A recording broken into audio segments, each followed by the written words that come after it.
하나님 명령하신 일을 준행할 수가 없습니다. 신앙생활을 하면서 어려운 일이 있을 때에 뒤로 돌아서는 것은 참 쉽지요. 굉장히 쉬운 일입니다.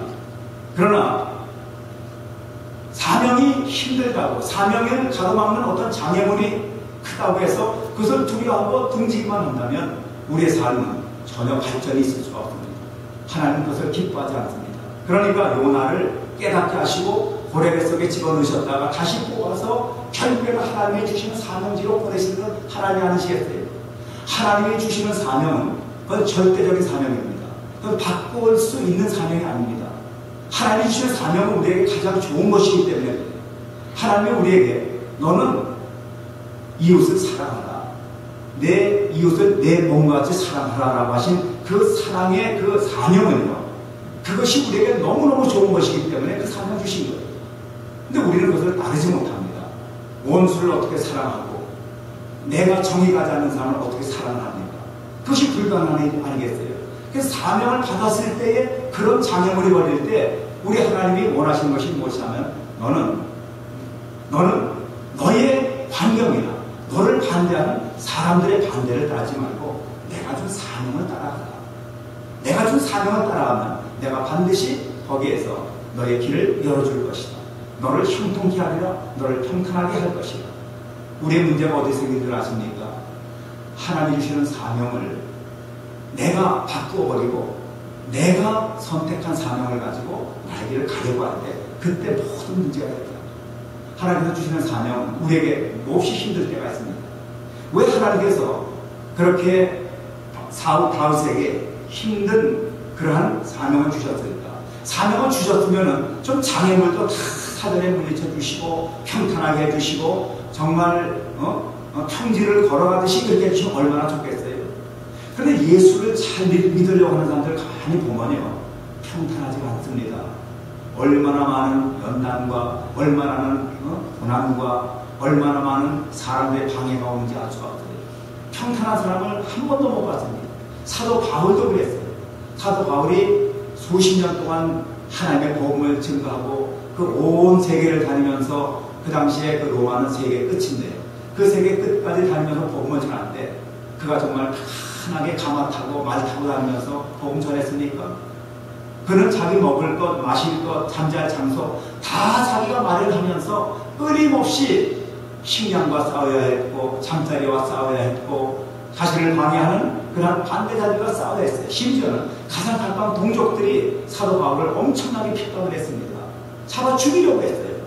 수없이 고난과 연단을 당했습니다.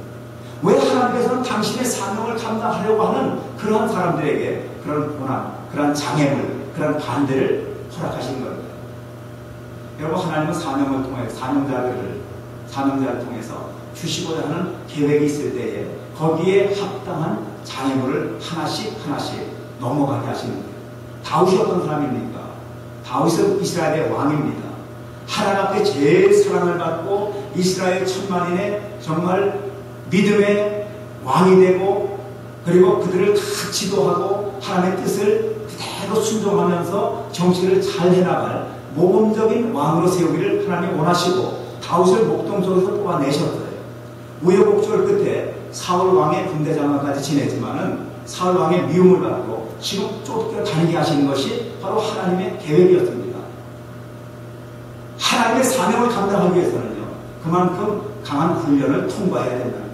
불에도 들어가고 물에도 좀 빠져보고 강한 훈련을 경험한 군인들이 강한 군사가 되듯이 다윗을 강한 왕으로 만드시기 위해서 하나님은 다윗에게 남들이 경험할 수 없는 엄청난 시련과 연단을 경험하게 하십니다. 그러므로 여러분, 우리가 하나님의 말씀대로 살려고 할 때 내가 원치 않은 그런 방해꾼이 있다, 어떤 장애물이 생겼다 할 때 그것을 하나님이 나를 완벽하게, 나를 좀 더 큰 사람으로 만들어주기 위해서 주시는 사랑의 시련이다.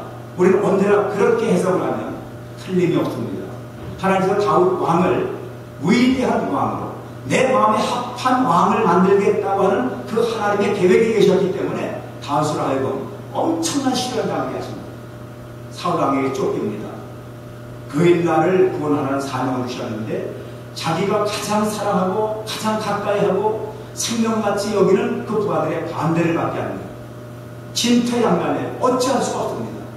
다윗이 부하들의 반대를 받았을 때 어떤 생각이 들었겠어요? 도망칠까? 그래, 나는 이 부하들을 도저히 버리고 나 혼자의 힘으로는 그이라도 구원할 수 없거니와 이 부하들이 이렇게 목숨을 걸고 나를 따르는데 사실 사명은 내가 받았지 저들이 받은 게 아니지 않느냐. 차라리 저들과 함께 도망을 치자라고 결론을 내렸을 수도 있습니다.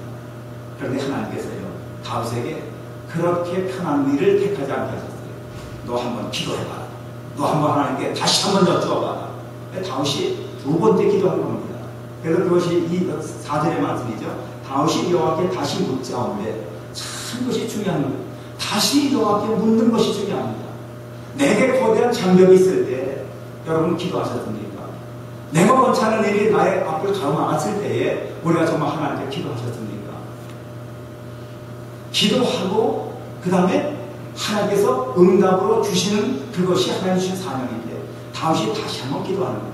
하나님 기도하는 사람을 찾습니다. 장애물을 주신 이유가 뭐냐면 다윗으로 하여금 부하들을 의지하지 말고 나를 의지하라고 주신 하나님의 계획이었습니다. 다윗에게는 400명의 자기를 따르는 군사들이 너무너무 귀하고 눈에 넣어도 아프지 않을 사랑하는 부하들이었고 목숨을 걸고 자기만을 그렇게 쫓아다니는 부하들, 생명을 걸고 사울왕을 피해서 자기만을 자기의 그늘 속으로 들어온 부하들이 얼마나 귀한 존재입니까? 자기 목숨과 똑같이 그렇게 귀중한 존재들이에요. 그 부하들이 싫어하는 일을 하나님은 자꾸 명령하시는데 다음또 의문이 생길 수가 있잖아요. 그러나 우리 하나님께서는요, 무엇을 원하시냐면 내가 아무리 사랑하고 내가 아무리 귀중히 여기는 내 부하들이라 할지라도 너는 나의 명령을 따르는 것이 너에게 복이 될 것이고 그것이 내가 사는 길이라고 그것을 가르쳐주려고 원하신 거예요. 다윗으로 하여금 사람의 의견을 따르지 말고 하나님의 주신 사명을 따르기를 원하신 겁니다. 저와 여러분들이 하나님께 받은 사명이 각자 있습니다. 나는 사명이 없는데요. 그건 거짓말이에요. 누구나 어린아이부터 노인에 이르기까지 모든 사람은 하나님이 주시는 사명을 가지고 세상을 살고 있어요. 그 사명은 어찌하든지 하나님의 뜻에 합당한 삶을 사는 것입니다. 그 영혼이 구원을 받고 하늘나라의 소망을 간직하고 끊임없이 세상에 살면서 이웃과 화목하고 가정이 화목하고 교회가 화목해지고 원수가 사라지고 모두 친구가 되는 이런 사명을 하나님 우리에게 주신 거예요. 그래서 그렇게 살아가려고 할 때 우리에게 부닥쳐오는 이 장애물을 하나님께서는 하나님의 말씀에 순종해서 기도하는 사람들에게는 반드시 해결해 주시겠다는 것이 당신의 계획이고 하나님의 뜻이기 때문에 우리에게 장애물을 주시는 것입니다. 부하들의 주장은 피하는 것이 상수입니다. 그러나 하나님의 주장은 가면 죽는 것 같습니다. 그런데 바울과 부하들이 다윗과 부하들이 살아났습니까? 아니죠. 다윗이 다시 한번 기도하고 그리고 하나님 앞에 그 받은 사명을 가지고 어떻게 무엇을 했겠어요? 그냥 기도만 하고 끝내겠습니까? 다윗은요, 자기 부하들에게 부하들을 설득했습니다. 지금 당신들과 내가 살 수 있는 길은 하나님을 따르는 일뿐이다. 우리가 사울을 왕을 피해서 이렇게 쫓겨다니는 신세지만은 우리에게 이렇게 피할 길을 내주신 분은 하나님이시지 우리의 능력이 아니다. 당신들이 나를 400명이나 나를 따르고 나와 함께 생사고라를 같이 하는 건 너무너무 고맙고 참 내가 눈물 날 정도로 정말 당신들은 내 생명과 같이 귀중하다. 그러나 우리는 하나님의 외면을 당하면 우리는 갈 곳이 없다. 우리가 아무리 사울왕의 미움을 받는다고 해도 하나님이 우리를 지켜주시면 우리는 털끝 하나 상하지 않는다.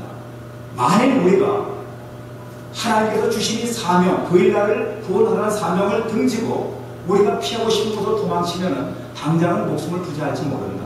그러나 우리가 하나님의 외면을 받는다면 우리는 죽은 목숨이다. 당신은 어떻게 하겠는가? 나는 당신을 너무 사랑하기 때문에 너희들이 나와 고락을 같이 하기를 원하기 때문에 이때에 이 불가능한 상황 속에서 하나님의 뜻에 따르는 것이 우리가 살 길이라고 믿는다. 설사 죽는다 할지라도 우리 하나님의 뜻을 향한